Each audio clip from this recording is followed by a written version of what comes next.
If you're a fan of my yikes counter going off, you should love this video.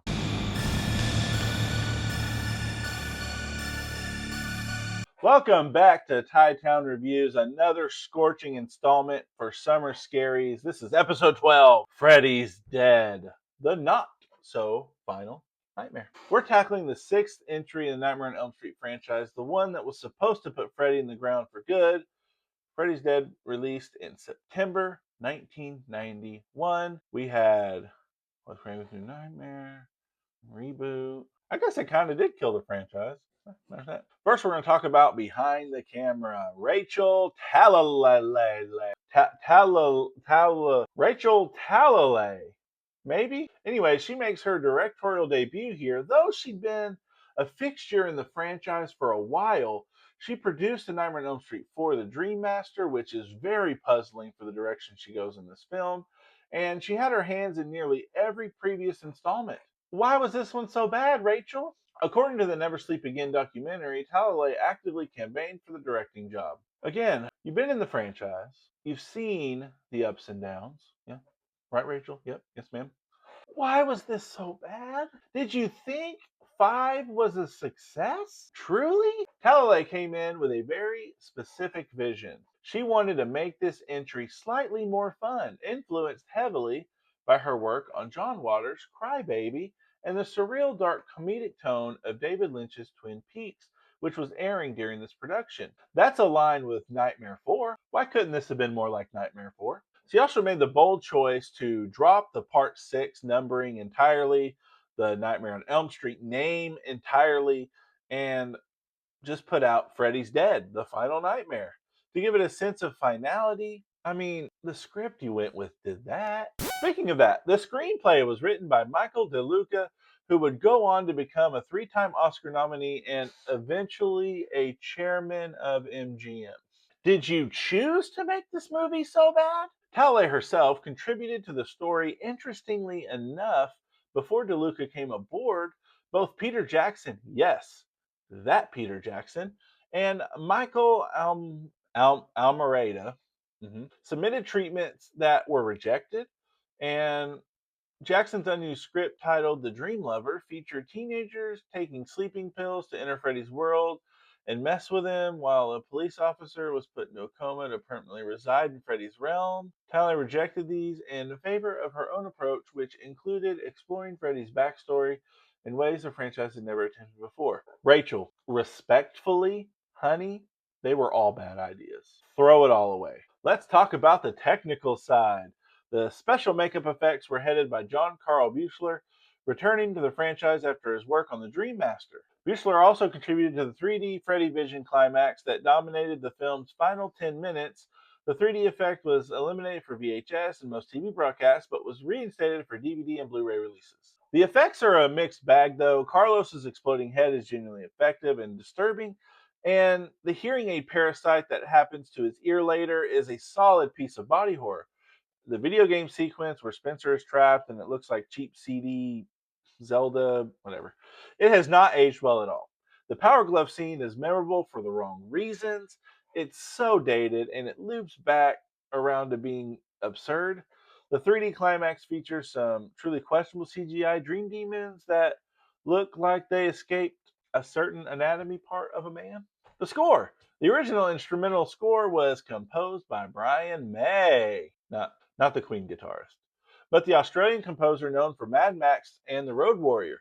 The soundtrack album released by Warner Brothers features songs by the Goo Goo Dolls, Iggy Pop. Why was this movie so bad? You have people who've been a part of the franchise. You have people who know what they're doing with the makeup and the effects. You have a guy running the score that did such a good job in Mad Max and Road Warrior. You have Goo Goo Dolls. You have Iggy Pop. What happened? Okay, I'll stop stalling.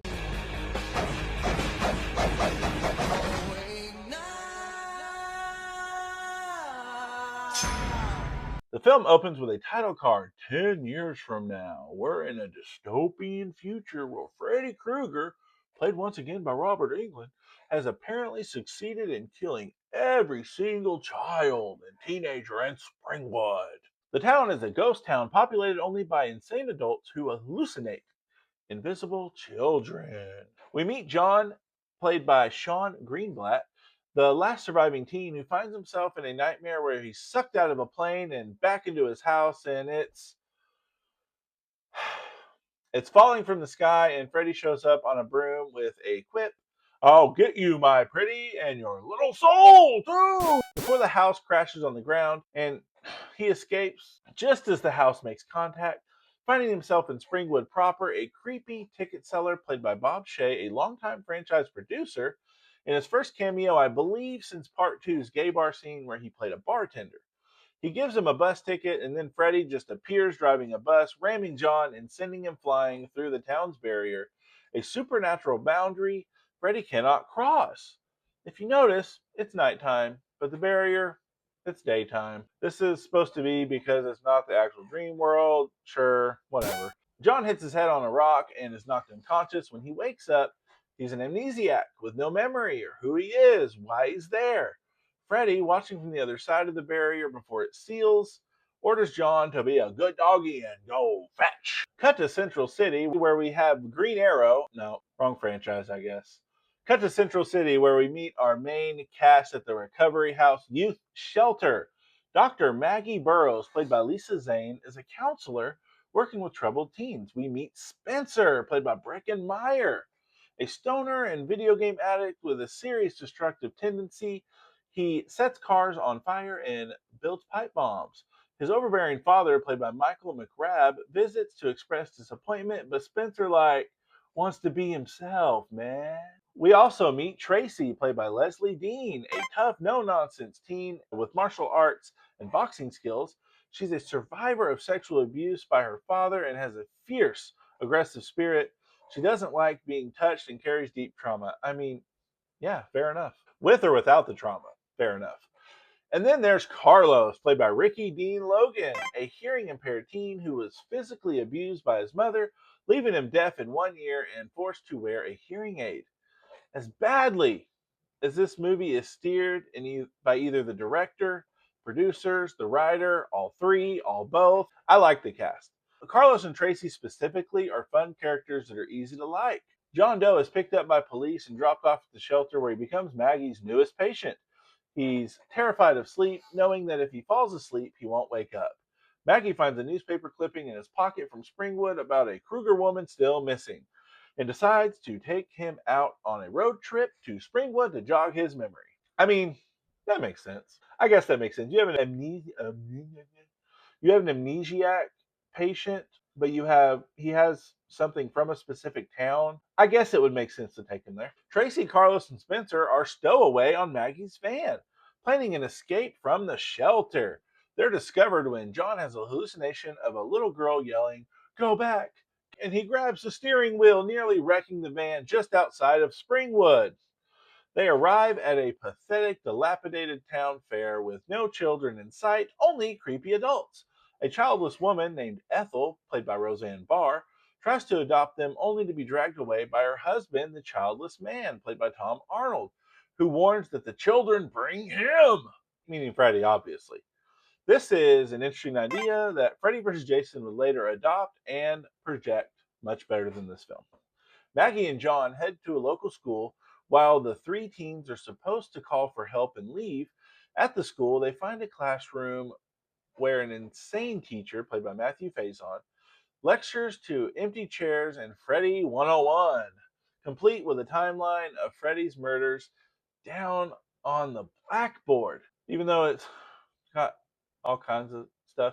But on there, it says something about Freddy had a child who was taken away and put in the town orphanage. John becomes convinced that he is that child. Meanwhile, the three teens who are supposed to be leaving town can't find a way out of Springwood. They're driving in circles. Carlos falls asleep for the first time where he's lost in their map, which leads to the best line delivery in the film. The best actual use, I guess, if you can say dread and humor, where the map says you're effed and it's written in blood, and he wakes up and tells the other teens, yeah, well, the map says we're effed. Next, we get a fun transformation. Freddy disguising an abandoned house, but it's actually 1428 Elm Street. Yes, of course, Nancy Thompson's old house. When Carlos falls asleep again in his dream, he's back in his childhood home where his abusive mother, played by Angelina Estrada, is about to clean his ear with a giant Q-tip. I'm going to be honest with you. If someone came at me with a Q-tip that big, oh, I guess they did. COVID. COVID. Anyways, Freddy appears, forcing the Q-tip through Carlos's ear, popping out his hearing aid. This is where we get a good use of Freddy being humorous while also being tormenting, where he's screaming behind deaf Carlos. And my wife didn't like it. She said it was very mean spirited because he's disabled.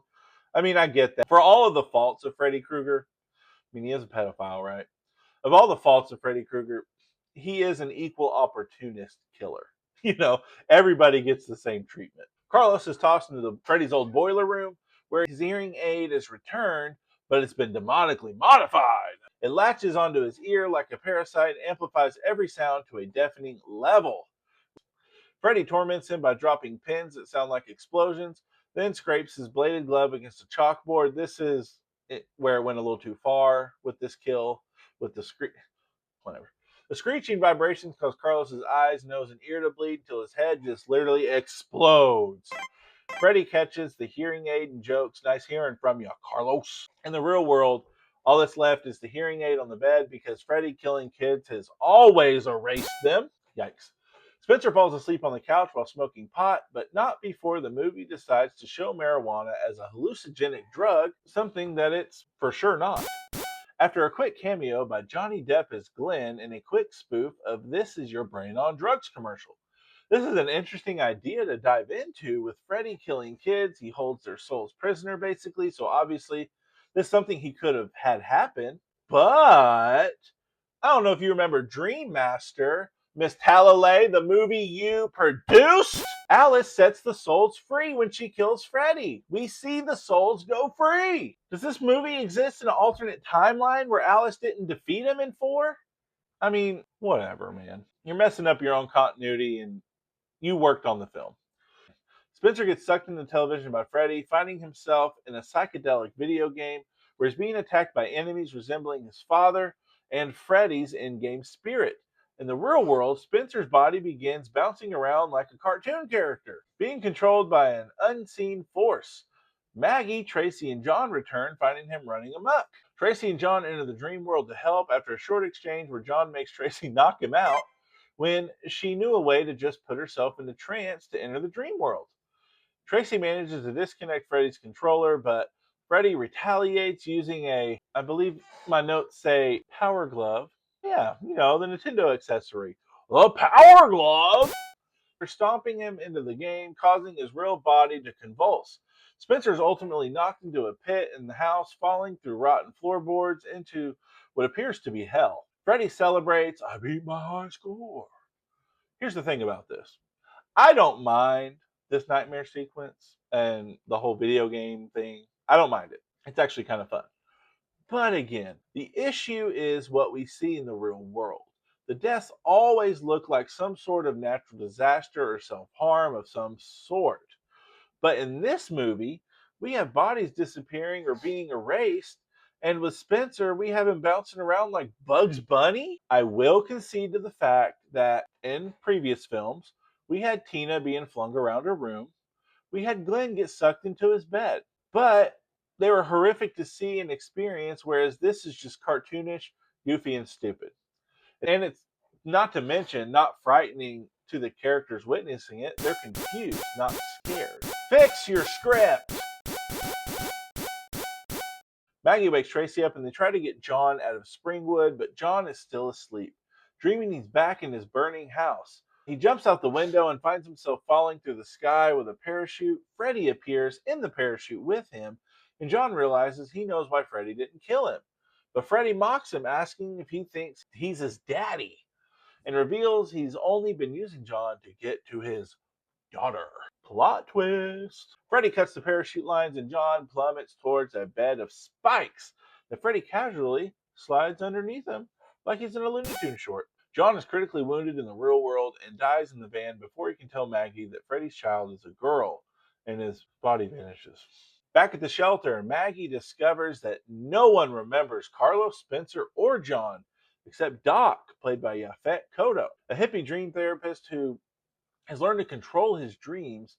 Doc explains that Freddy doesn't kill his victims, he erases them from memory, which he has never done before. Maggie then finds her own adoption papers and learns her birth name, Catherine Kruger. This is Freddy's daughter. Tracy falls asleep and finds herself in her childhood kitchen where her dead, sexually abusive father, played by Peter Spellos, approaches her. Tracy girl, daddy's home. Come on, give daddy some honey. Freaking yuck. Tracy fights back, beating him with a coffee percolator and screaming, "He's dead! My daddy's dead!" Yes, kill the abuser! Kill the abuser! Kill the abuser! But the figure rises with Freddy's razor glove, mocking her. What's with today's kids? No respect. Tracy uses her martial arts skill to fight him and then forces herself awake by burning her wrist on a hot stove. Y'all, Tracy is dope. Doc enters his own dream and confronts Freddy, who reveals that the three dream demons gave him his power to cross between dreams and reality. Doc tears off a piece of Freddy's sweater and wakes up, and the team realizes Freddy can be pulled in the real world and killed there. Okay, let's get to the 3D climax, if you can call this a climax.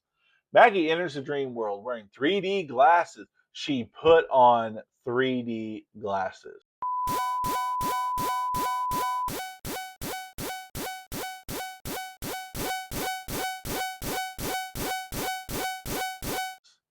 This is a part of the theatrical gimmick to get people to put 3D glasses on in this part of the movie. Why?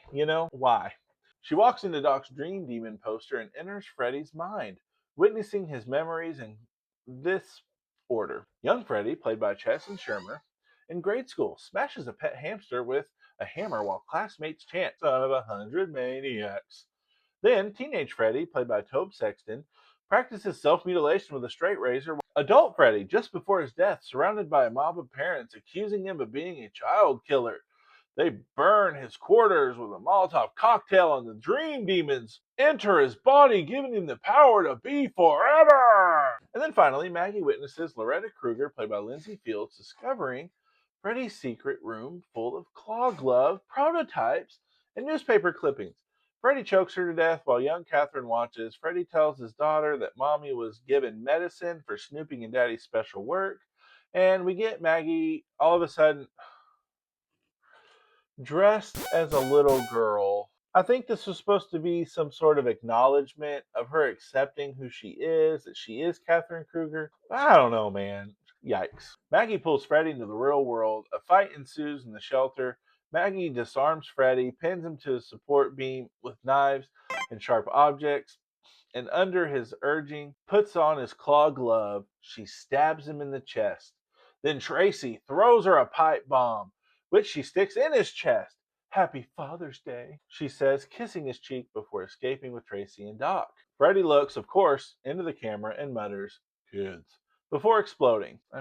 Explosion, cool. The dream demons fly out of his body, unable to revive him in the real world. Maggie, Tracy, and Doc survive, of course. Maggie gleefully declares, "Freddy's dead."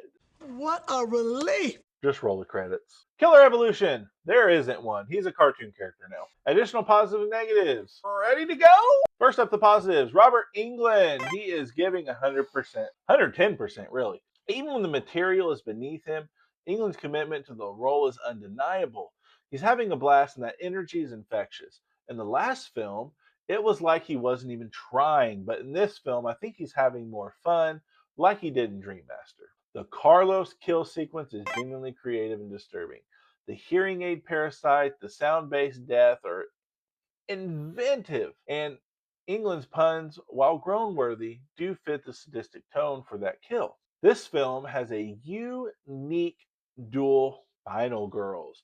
Lisa Zane makes for an okayish final girl as both Maggie and Catherine. She brings a grounded presence that anchors the film's more absurd elements. She's no Alice and she's nowhere near Nancy, but she's not bad. And then Tracy is a very fun character played with a lot of heart by Leslie Dean. She's not the main character here, but Mag Catherine is they're both the final girl. And she is a fun second final girl nonetheless. And the final positive, the premise of a childless Springwood is genuinely interesting. The idea of a town where all the children have been murdered, leaving the adults insane and hallucinating, is dark and conceptually rich. Though the film doesn't explore it deeply enough, I do believe the movie is better if they pursue this instead of a lost Kruger child. But this is a good nugget, again, that is better realized in Freddy vs. Jason. All right, buckle up for the negatives. First up, Freddy is a cartoon character, the Power Glove, the Wicked Witch impression. This is not the monster who terrified us in 1984, or even Dream Warriors or Dream Master. He's just a cartoon character. It sucks. Next, the tonal inconsistency is jarring. The film includes heavy themes of sexual abuse and child trauma, then plays them for laughs seconds later. Tracy's nightmare with her abusive father is genuinely disturbing and uplifting the way she gets her power against him. But then Freddy shows up and turns it into a punchline, which rubs me the wrong way. The 3D climax is gimmicky and looks cheap. The dream demons are poorly realized, and the effects feel like a desperate attempt to add spectacle to a film that was really running on fumes. It also almost completely undermines the talent of the effects team that worked on this film, or at least its leader. The cameos are distracting and unnecessary. Johnny Depp's anti drug PSA cameo is fun, but pulls you out of the movie as it's something that could have and should have been done in an earlier film, where his soul is still with Freddy. It makes more sense there, especially in a marathon rewatch where 2 films previous we saw Freddy's victims get released when Alice defeated him in Dream Master. So, he shouldn't be using Johnny Depp's Glenn at all. Roseanne Barr and Tom Arnold feel like they're in a completely different film entirely. And again, I want to see the film with the crazy adults and some kids show up. I want to see that film. The film disregards franchise continuity, which is a problem when your director was a producer and had her hands in almost every other film in the franchise. Almost all of them. The original script featured Jacob as the main character, but this was discarded, leaving previous storylines a little unresolved. I think John Doe being Jacob would make the movie better. Even if they keep everything else the way the movie is, just that's Jacob. And we know it's Jacob somehow, some way before he loses his memory. Giving us a brand new character we have no connection to and erasing all of who he is just empty and lazy storytelling. His death is also empty because he's nobody to us. You change all that to Jacob, and we have ourselves a much more compelling story element and at least a much more compelling death for John Doe because that's what he is to us, a John Doe. He means nothing. But the death in it is played almost like he's super important. Make him Jacob, and that's fixed. The flashback sequences exploring Freddy's childhood are a waste. Seeing young Freddy bullied, abused by his foster father, and witnessing his wife's murder adds layers, I guess. But this isn't Shrek, man. We don't need to see all these layers. And finally, I can't believe I'm saying this, but the runtime's too short. At 89 minutes, the film feels rushed, especially for something marketed as an epic conclusion. Again, the movie sucks, so get it over when you can. But it is marketed as a conclusion to this story, and they just kind of speed run through all of it. Dream Master should have been the conclusion. You know, here we are. On to the council decision. All right, first up, obviously, this movie's going to get exiled. Exile! Anyways, now that that's out of the way, the best kill is Carlos's deafening experience. And that would mean that the best nightmare is what? When he's in the map. No, I'm just kidding. That was entertaining. The best nightmare sequence is for sure Carlos's deafening experience. Update to Freddy versus Jason Tally. Freddy isn't Freddy in this.